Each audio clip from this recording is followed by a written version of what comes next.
réalité factuelle entre l'information travaillée et puis on mélange un petit peu tout, l'opinion fondée sur l'émotion, etc. Et ça, c'est vraiment quelque chose qui est très utilisé par ces acteurs, qui est, je dirais, matraqué, systématisé, quel que soit le contenu. Et ça passe notamment par des vraies fake news tout à fait défendues comme telles, mais aussi mêlées à un vrai travail de journaliste. On se souvient que Frédéric Tadei, Jean Lucas, pourtant ancien président de Radio France, ancien directeur de France Inter, était dans ses équipes de RT, donc on mêle le vrai du faux et tout ça dans le chaos et je le disais dans l'anarchisme.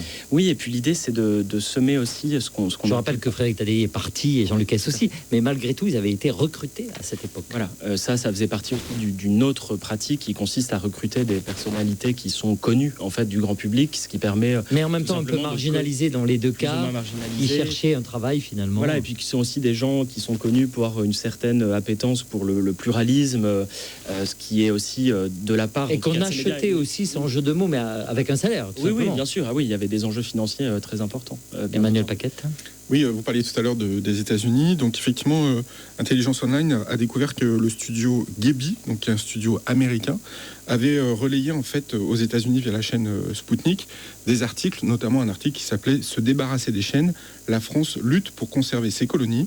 Donc là, il s'agissait de parler de la Nouvelle-Calédonie et de ce qui s'y passait, et donc d'appuyer sur le post-colonialisme et des relations en fait de la France et des gouvernants vis-à-vis des pays des anciennes colonies françaises. Je voulais savoir si ça c'était un des nouveaux axes d'attaque de la part de la Russie. Notamment, on le voyait déjà en Afrique, mais même au-delà de l'Afrique aujourd'hui.